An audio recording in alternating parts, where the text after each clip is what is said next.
जय हिंद साथियों। इस वीडियो में हम यूपी ट्रिपल एस सी जे 2023 की आज संपन्न हुए परीक्षा के हिंदी के 100% सटीक आंसर की बात करेंगे। तो आप लोग आंसर मिलाएं और बताएं कि आपके कितने नंबर सही हो रहे हैं। तो आइए चलते हैं हम इसके पेपर पर। इसके पेपर के लिए हम चलेंगे अपने ऑफिशियल टेलीग्राम चैनल पर। ये हमारा ऑफिशियल टेलीग्राम चैनल है, आप इसे ज्वाइन कर लें। किसी भी लेटेस्ट अपडेट को सबसे पहले यहाँ पर शेयर किया जाता है। तो आइए यहाँ पर हम क्या करेंगे, एक एक करके सॉल्व करेंगे। तो आइए इस पीडीएफ को ओपन करेंगे और यहाँ पर हिंदी के पेपर को लेंगे। देखिए, हिंदी के पेपर में जो सबसे पहला आपका प्रश्न दिया गया था, कौन सा मूर्धन्य व्यंजन है।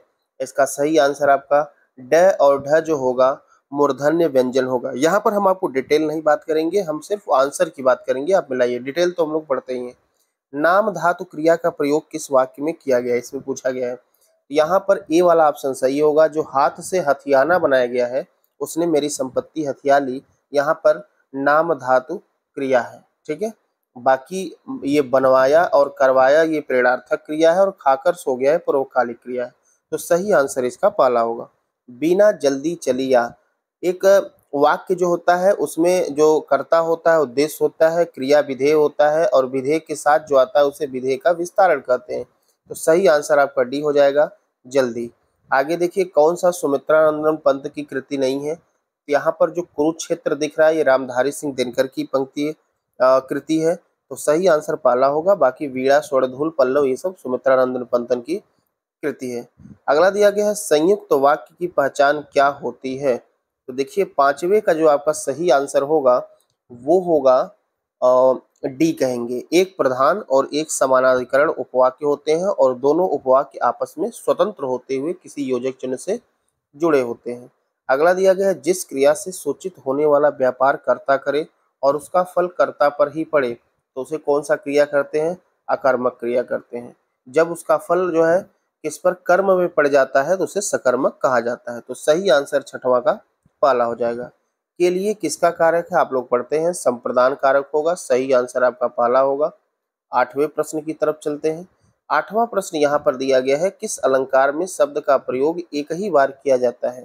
तो देख लीजिए, यहाँ पर जो आपका सही आंसर होगा वो कौन सा होगा, श्लेष अलंकार। इसमें शब्द का प्रयोग एक ही बार होता है, लेकिन उसके एक से अधिक अर्थ होते हैं।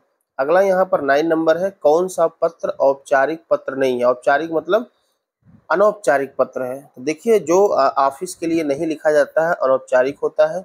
और यहाँ पर कक्षा में प्रथम स्थान प्राप्त करने वाले पुत्र के लिए पिता द्वारा लिखा जाने वाला बधाई पत्र ही क्या है, अनौपचारिक पत्र है। 10वां प्रश्न दिया गया है, कौन सा संधि यहाँ पर गलत है। तो देख लीजिए, यहाँ पर जो वनोत्सव लिखा गया है वन धन उत्सव होगा, इसमें गुण संधि होगा, दीर्घ संधि नहीं होगा। तो सही आंसर इसका डी हो जाएगा। 11 नंबर दिया गया है, जब स्वरों के उच्चारण में ध्वनि मुख के साथ साथ नासिका द्वार से भी निकलती है, तो उस अनुनासिकता को प्रकट करने के लिए किसका प्रयोग किया जाता है, उसे हम कहते हैं अनुस्वार बिंदु। सही आंसर यहाँ पर सी होगा। अगला 12वां दिया गया है, किस युग्म में अशुद्धि है। यहाँ पर देखिए, जो प्रतिवर्ष दिया गया है ये अव्ययी भाव समास होता है। प्रति जो है अव्ययी भाव समास में आता है। अगला यहाँ पर 13 नंबर, यदि नेहा परिश्रम करती तो परीक्षा में अवश्य उत्तीर्ण हो जाती, क्रिया का काल कौन सा है। तो यहाँ पर आपका जो सही आंसर होगा वो सी होगा। हेतु हेतुमद भूतकाल होता है, जहाँ पर दो वाक्य जुड़े होते हैं और एक वाक्य का डिसीजन दूसरे वाक्य पर क्या होता है, निर्भर होता है। अगला यहाँ पर 14 नंबर प्रश्न की बात करेंगे, रेखांकित पदबंध का प्रकार बताइए। ठीक है, और देख लीजिए, उस जैसा जिंदा दिल इंसान मिलना कठिन है। तो इसका आपका जो सही आंसर होगा ये क्या होगा, विशेषण पदबंध होगा। ठीक है, अगला प्रश्न की बात कर लेते हैं, पदबंध को व्यक्त करने के लिए कौन सा विकल्प जो है सबसे उचित है। तो यहाँ पर 15 नंबर का जो सही आंसर होगा वो हो जाएगा बी। पदबंध एक से अधिक शब्दों का समूह है जो मिलकर एक पद की इकाई के रूप में कार्य करता है। ठीक है, आगे देखिए, अशुद्ध यहाँ पर बताना है। तो देखिए, सारे यहाँ पर शुद्ध है, लेकिन इसका जो सही आंसर आपका होने वाला है वो डी होगा, क्योंकि ये ध से धनुष जो दिया गया है ये ओष्ठ नहीं होता है। त थ द ध मतलब ये दंत होता है, इसीलिए डी वाला यहाँ पर आंसर होगा। अर्ध विराम चिन्ह कहाँ लगता है। ठीक है, तो जहाँ अल्प विराम की अपेक्षा थोड़ा अधिक रुकना हो वहां पर अर्ध विराम का प्रयोग किया जाता है। इसका सही आंसर बी हो गया। वैदिक संस्कृति से लेकर आधुनिक युग तक की यहाँ पर बताना है आपको क्रम कौन सा होगा। तो पहला आंसर यहाँ पर सही होगा, वैदिक संस्कृत, लौकिक संस्कृत, पाली, प्राकृत और अपभ्रंश इस प्रकार से चलेगा। आगे बात कर लेते हैं 19 नंबर प्रश्न की। देख लीजिए, भवन और भुवन किस अर्थ विकल्प में सही है। तो भवन का मतलब महल होता है और भुवन का मतलब संसार या जगत होता है। तो 19 का सही आंसर आपका डी होगा।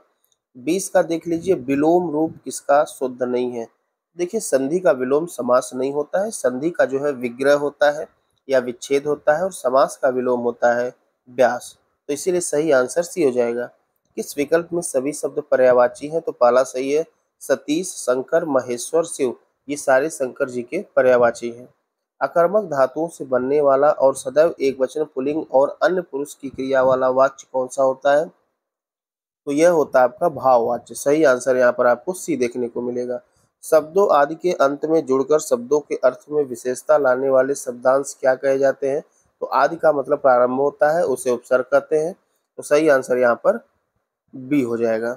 आज हमारी बारी है में आज कौन सा पद है। तो आज यहाँ पर क्रिया विशेषण है, ठीक है, कालवाचक क्रिया विशेषण है, ठीक है। अगला दिया गया है, रेखांकित उपवाक्य का भेद लिखिए। तो यहाँ पर देख लीजिए, आपको दिख रहा है जिसमें विद्यालय की सभी समस्याओं का उल्लेख हो। तो यहाँ पर सही आंसर आपका क्रिया विशेषण उपवाक्य होगा, सी हो जाएगा। चलिए 26 नंबर की बात कर लेते हैं। ये गद्यांश है, आपको पूरा गद्यांश पढ़ना है, उसके बाद आपको आंसर देना है। तो गद्यांश आप लोग पढ़ लेंगे, हम सीधे यहाँ पर आंसर की बात कर रहे हैं। तो 26 नंबर, मेरा मन कभी कभी बैठ जाता है का आशय क्या होगा। तो सही आंसर यहाँ पर पाला होगा, लेखक का हृदय देश की दुर्दशा देखकर चिंतित हो जाता है। 26 के बाद हम 27 नंबर की बात करें, लेखक ने चिंता का विषय किसे कहा है। तो यहाँ पर 27 नंबर में आपका जो सही आंसर होगा बी होगा। ऐसी प्रवृत्ति चिंता का विषय है जिसके कारण लोग हर आदमी को दोषी समझने लगे हैं। अगला, ईमानदारी को मूर्खता का पर्याय कैसा समझा जाने लगा। तो 28 का यहाँ पर सही आंसर आपका जो होगा वह होगा सी। जो ईमानदारी पूर्वक मेहनत की कमाई करते हैं उन्हें लोग मूर्ख समझते हैं। 29, हताश हो जाना ठीक नहीं है, इस वाक्य को लिखने का लेखक का क्या तात्पर्य है। तो 29 का यहाँ पर सही आंसर डी होगा। जीवन के मूल्यों के बारे में लोगों की आस्था पुनः प्रतिस्थापित हो सकेगी और देश का उद्धार जीवन मूल्यों में आस्था रखने से ही होगा। और 30 नंबर दिया है, निरीह शब्द का कौन सी व्याकरणिक इकाई है। तो सही आंसर यहाँ पर सी होगा, विशेषण हो जाएगा। तो ये हिंदी के आपके 30 के 30 प्रश्न जो है 100% सटीक आंसर आपका दिया गया है। तो आप मिला के कमेंट में जरूर बताएं कि आपके नंबर कितने मिल रहे हैं। साथ ही आप चैनल को सब्सक्राइब भी कर लें। अभी कुछ देर में हम रीजनिंग और जीएस का भी सटीक आंसर आपको देंगे। साथ ही इस वीडियो को अधिक से अधिक लोगों के पास पहुंचाएं जिससे कि सभी लोग अपना नंबर मिला सकें। पूरा वीडियो ध्यान से देखने के लिए बहुत बहुत धन्यवाद।